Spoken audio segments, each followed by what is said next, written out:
Hi everyone, welcome back to another video. आज का हमारा टॉपिक है कि हम कैसे यूज कर सकते हैं रिड्यूस फंक्शन को लैम्बडा फंक्शंस के along in Python. Welcome back to my channel coding with Arooj Numan. अगर आप पाइथन के पेड कोर्सेज को फ्री में लर्न करना चाहते हैं तो जल्दी से आप बेल आइकन को प्रेस करें और मेरे चैनल को कोडिंग विद अरूज नुमान को सब्सक्राइब करें। अब मैंने स्पाइडर को ओपन कर दिया। मैंने अपने लास्ट लेक्चर्स में आपको बताया था मैप और फिल्टर फंक्शंस के बारे में।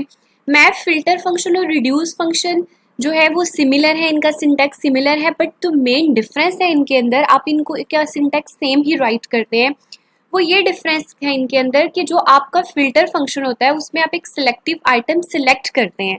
जो आपका मैप फंक्शन होता है उसमें आपके पास जो एक गिवन लिस्ट होती है आप उसको अल्टर करते हैं। लेकिन जो आपका रिड्यूस फंक्शन है ये आपको जब आप इसको अप्लाई करते हैं तो आपको ये रिटर्न में वन आइटम रिटर्न करता है, अगर आप इसको बेशक मल्टीपल आइटम्स ही जो है वो प्रोवाइड करें।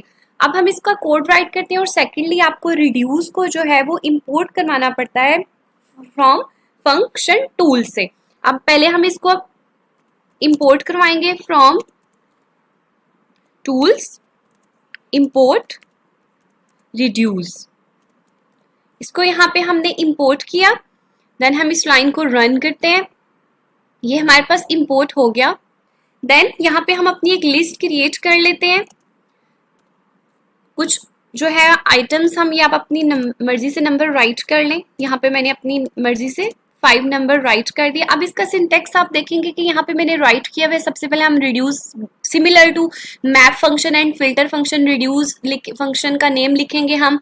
देन हम यहाँ पे लैम्बडा फंक्शन लिखेंगे क्योंकि हम इसे लैम्बडा फंक्शन के साथ राइट कर रहे हैं। फिर हम यहाँ पे आइटरेबल लिस्ट लिखेंगे जिसके ऊपर हम इसको अप्लाई करना चाहते हैं। अब यहाँ पे हम एक वेरिएबल डिफाइन कर देते हैं सम के नेम से जिसमें हमारा रिजल्ट स्टोर होगा। देन हम यहाँ पे रिड्यूस फंक्शन राइट करते हैं। उसके बाद हम राउंड ब्रैकेट्स पुट करेंगे, फिर हम लैम्बडा लिखेंगे। लैम्बडा लिखने के बाद यहाँ पे हम एक्सप्रेशन लिखेंगे। एक्सप्रेशन हम क्या करना चाहते हैं, हमारे पास जो गिवन लिस्ट है हम उसके आइटम्स को ऐड करना चाहते हैं और अब हम उसको अप्लाई करेंगे।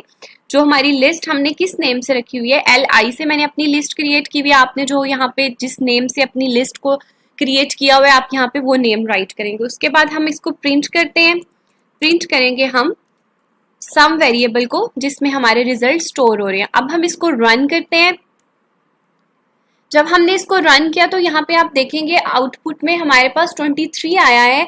हमने उसको एक लिस्ट प्रोवाइड की थी डिफरेंट आइटम्स की, लेकिन उसने हमें 1 आइटम रिटर्न किया है। रिड्यूस आपके पास 1 आइटम रिटर्न करता है। ये डिफरेंस है बेसिकली इन तीनों के दरमियान में। होपफुली कि ये आपको समझ आ गया होगा। क्या होगा कि हमारे पास रिड्यूस फंक्शन क्या होता है। यहाँ पे मैंने आपको एक इनकी एग्जाम्पल तीनों की दी हुई है, एक डेली कॉमन एग्जाम्पल। यहाँ पे आपके पास 3 फ्रूट्स हैं। अगर हम सबसे पहले बात करें मैप की तो आप देखेंगे कि हमने फ्रूट्स की स्लाइसिंग की है, तो ये हमारे पास एक एक तीनों फ्रूट्स का स्लाइस है। अगर फिल्टर की बात करें तो हमें उसमें से एक ऑरेंज चाहिए था, हमने उसको सिलेक्ट कर लिया। और अगर हम रिड्यूस की बात करें तो हमने उनको मिक्स करके एक फ्रूट बना दिया। वो जो डिफरेंट 3 फ्रूट्स थे हमने उनको कंबाइन कर दिया और एंड पे हमारे पास एक बाउल आ गया जो कि हमारे पास एक फ्रूट्स कंबाइन किए हुए थे। सेकेंड एग्जाम्पल अगर आप इसकी देखें तो मैप में आप देखें कि यहाँ पे हमारे पास डिफरेंट आइटम्स है, फूड आइटम्स है, हमने उनको कुक करके टोटली चेंज कर दिया। फिल्टर की अगर हम बात करें तो वहां से हमने सिर्फ जो वेजिटेरियन हमारे पास आइटम्स है उनको सिलेक्ट करिए, और रिड्यूस की बात करें तो हमने उनको कंबाइनली सबको ईट कर दिया और वो एंड पे हमारे पास एक हेल्दी मैन की कंडीशन में हमारे पास जो है वो रिटर्न में हमारे पास ये चीज आई। इस तरह से हम क्या करते हैं, मैप में हम एल्टर करते हैं, फिल्टर में हम सिलेक्टिव थिंग को सिलेक्ट करते हैं और रिड्यूस में हम उन सारे आइटम्स को कंबाइन करके एंड पे हम 1 आइटम जो है वो हमें रिटर्न होता है। होपफुली आपको ये समझ आ गया होगा। अगर आपको क्यूरी है तो आप कमेंट्स में पूछ सकते हैं। Kindly subscribe my channel.